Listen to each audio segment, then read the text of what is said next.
हुए प्रदीप शुक्ला, जिनकी all India rank 9th है। प्रदीप शुक्ला।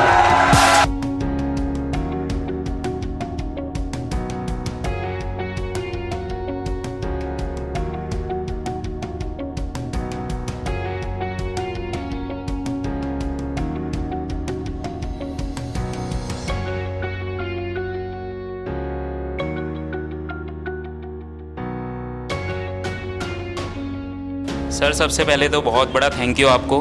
मुझे नहीं लगता मैं कभी भी डिज़र्व करता था या करता हूँ। मुझे अभी भी बिलीव नहीं हो रहा है मेरी 9th रैंक है, सीरियसली नहीं हो रहा है। जब रिज़ल्ट आया था मैं रो गया था।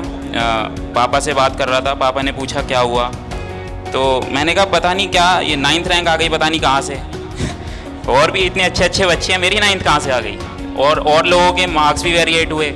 मेरे एकेडमी के हिसाब से 587 आ रहे थे और वैसे 582 आए, खाली 5 ही नंबर का अंतर आया। औरों के में 20-20, 40-40 नंबर का। इससे मुझे पता लगा कि एकेडमी में सरस्वती माँ वास करती हैं सीरियसली, और यहाँ पे चमत्कार होते हैं।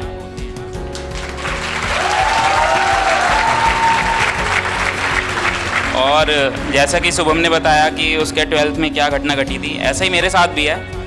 फिजिक्स में मेरे केवल 28 नंबर थे, तो बाकी फ्रेंड्स मुझे चिढ़ाने लग गए थे। इवन पापा चिढ़ाने लग गए थे क्योंकि ही इज़ फ्रॉम आर्मी और वो काफ़ी डिसिप्लिन में रहते हैं। और मेरा भी सपना था कि मैं आर्मी में जाऊं, और उसके लिए मैंने एनडीए प्रिपेयर भी किया था और मैंने एनडीए क्रैक भी किया था। एसएसबी भोपाल आया था, बट अनफॉर्चुनेटली मैं फिजिकल टास्क में फ़ेल हो गया था। मेरा ग्रेजुएट फिर मैंने सोचा मतलब टूट चुका था एकदम। फिजिक्स में फ़ेल हो चुका था, बीटेक परस्यू नहीं कर सकता था मैं। तो उसके बाद फिर मैंने बीसीए करने की सोची नहीं थी। बीसीए में मैं अनफॉर्चुनेटली एंटर हो गया। अनफॉर्चुनेटली तो नहीं, अब मैं फॉर्चुनेटली ही कहूँगा उसको क्योंकि किसी ने मुझे एनडीए का मेरा क्या था कि एज ओवर एज हो गया था मैं। तो मैंने सोचा, मुझे किसी ने बताया कि मैं ग्रेजुएशन के बाद सीडीएस के लिए ट्राई कर सकता हूँ, क्योंकि मेरे पापा का भी सपना था मैं आर्मी में जाऊँ। तो मैंने सोचा मैं कोई भी ऐसी ग्रेजुएशन परस्यू कर लेता हूँ, उसके बाद सीडीएस की तैयारी करूँगा। बट किसी ने बताया कंप्यूटर तुम्हारा ठीक है, मेरे पास 12th में कंप्यूटर था, प्रोग्रामिंग तुम ठीक कर लेते हो, तो एक काम करो बीसीए कर लो, उसमें फिजिक्स में फ़ेल चल जाता है। तो मैं बीसीए में एंटर हो गया। अब ऐसे करते करते लास्ट ईयर मैंने एनआईटी दिया, बिना तैयारी के दिया था। तो मेरी 800 कुछ रैंक थी। तो 800 मेरे को बहुत भयंकर लग रही थी, क्योंकि जो मेरे साथ वाले थे उनकी 2300 रैंक थी। तो मुझे लगा कि मैं ड्रॉप कर लूँगा और खुद ही तैयारी करूँगा। तो ये लास्ट रक्षाबंधन का दिन था। मेरे एक अंकल हैं, वो आईएएस हैं मेरठ में, तो वो आए हुए थे घर पे। तो उन्होंने मेरे को एकेडमी के बारे में बताया। तो फिर मैंने सर को उसी दिन कॉल किया था, रक्षाबंधन वाले दिन। सर एकेडमी में ही थे। उसके बाद फिर पापा ने बात करी, सर से कुछ आर्मी से रिलेटेड बात भी हुई थी। पापा भी प्रभावित हुए कि पापा ने बोला सर को बोला he is also a son of an army person, तो वहाँ पे डिसिप्लिन तो होगा। तो और सर के तो मैं यहाँ पर आया, मैंने देखा स्टार्टिंग में स्टार्ट किया मैंने पढ़ना। स्टार्टिंग में तो 2 घंटे बैठना पड़ता था, फिर हालत ख़राब हो गई। और एक प्रॉब्लम भी थी मेरे साथ कि मेरा एक बहुत मेजर एक्सीडेंट हुआ था जब मैं 12 साल का था।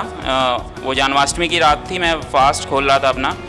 वो 2 इंच का बोल्ट मेरे सर में घुस गया था। मैं 3 महीने कोमा में रहा था और 3 महीने अंधा भी रहा था, जिसका असर आज तक है। माइग्रेन का प्रॉब्लम रहता है मेरे को। इवन एकेडमी में मुझे रोज़ 2-2 कॉम्बीफ्लेम, डिस्प्रिन जैसी टेबलेट्स खानी पड़ती थी। तो बहुत ज़्यादा फ्रस्ट्रेशन आने लग गया था नवंबर दिसंबर में।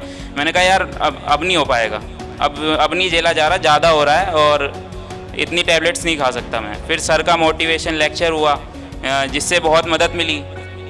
और जिसके बाद मतलब मैंने छोड़ने का सोच लिया था।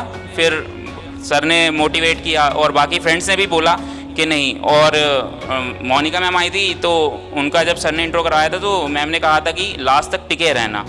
तो वही बात दिमाग में थी, तो इसीलिए टिका हुआ था, जिसका नतीजा आज सामने है और सर की वजह से है। और ये मेरी रैंक नहीं है कहीं भी, और मैं समझता हूँ कि आप लोगों को भी यही समझना चाहिए कि सर की रैंक है, हमारी कोई औकात नहीं है, सीरियसली नहीं है। अगर हम बाहर होते तो हम भी निमसट 2015 ग्रुप में यही स्टेटस डाल रहे होते कि मेरी रैंक 2833 है, क्या मुझे कोई कॉलेज मिल जाएगा। Thank you sir.